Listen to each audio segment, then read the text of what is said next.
Hello, and welcome to Improbable Things. I'm J. Grace Pennington, and this is my podcast where I share 6 improbable things before breakfast. And that would be 6 thoughts about writing, reading, or science fiction, or something along those lines. And I'm actually trying to figure out where I'm going to go from here as far as recording these, because I've been recording them in my car in the mornings to have quiet, but mostly also to avoid waking up the other people in the house, especially the babies. So it's starting to get pretty cold out here, so I'm going to have to figure something else out. But anyway, good morning to everyone, and let's dive in on today's 6 things.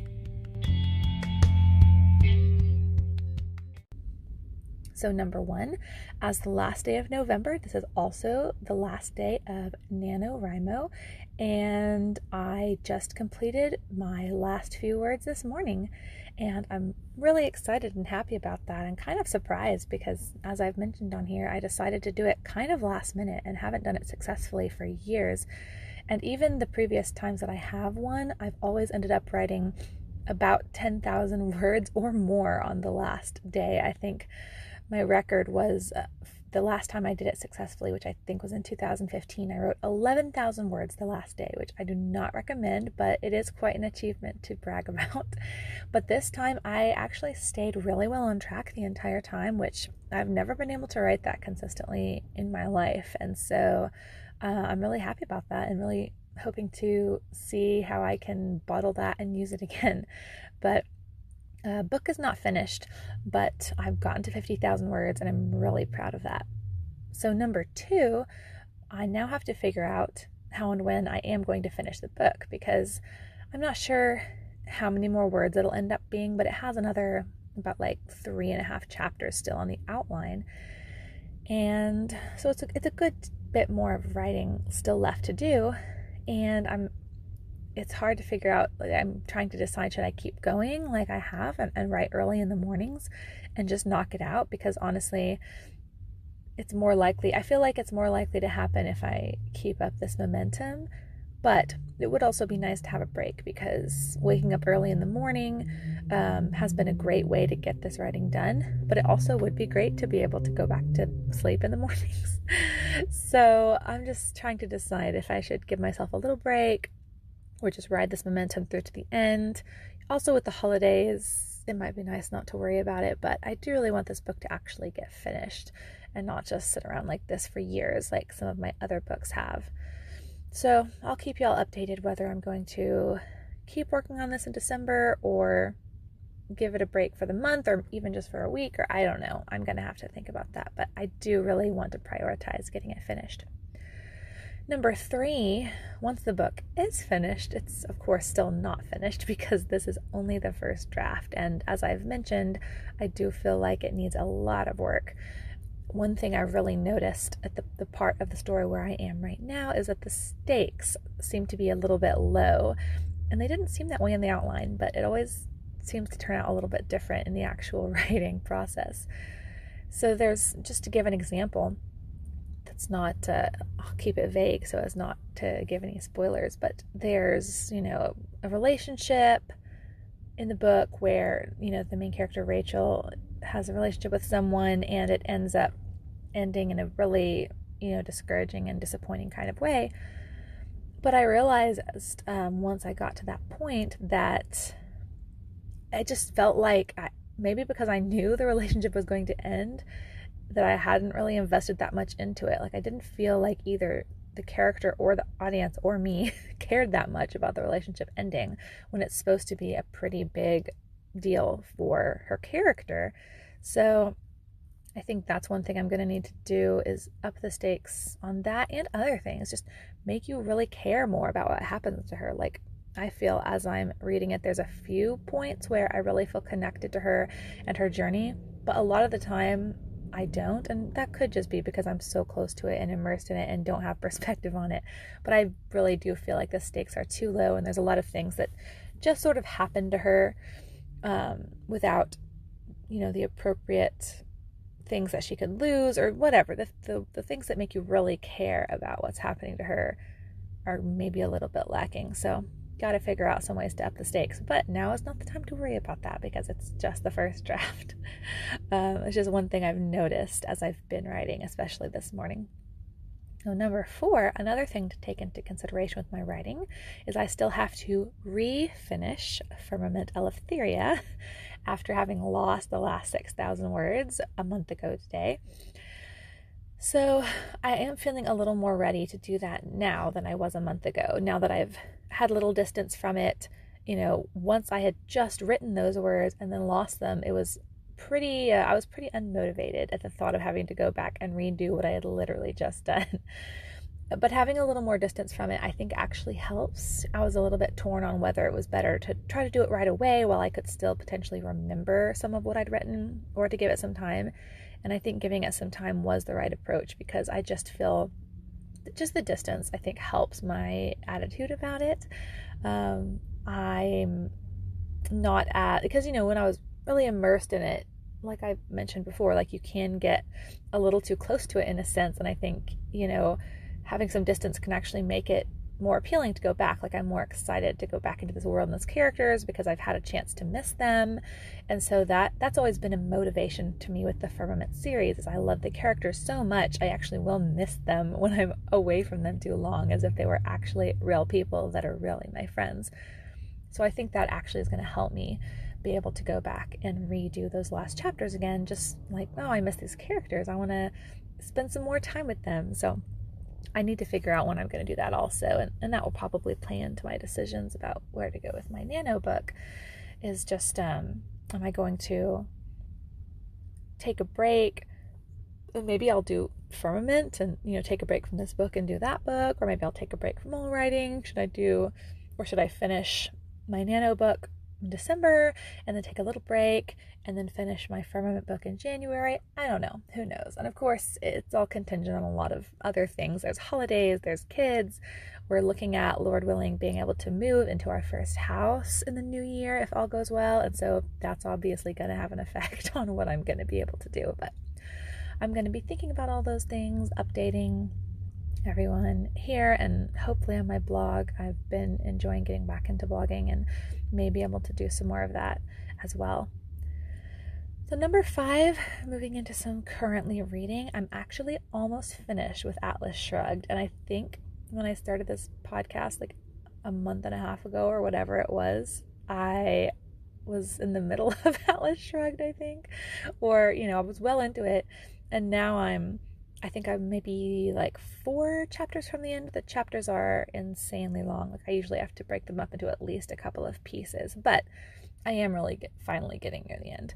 And I've mentioned before how, it's a worldview I don't completely agree with. There's a lot of good insight she has and a lot of truth in there, but there's also a lot of humanism and a lot of really bad philosophy, in my opinion. But I am really impressed. Like I'm impressed by her writing anyway. It's enjoyable to read. Her paragraphs and her descriptions are really beautiful, and it's all like she's a really good writer.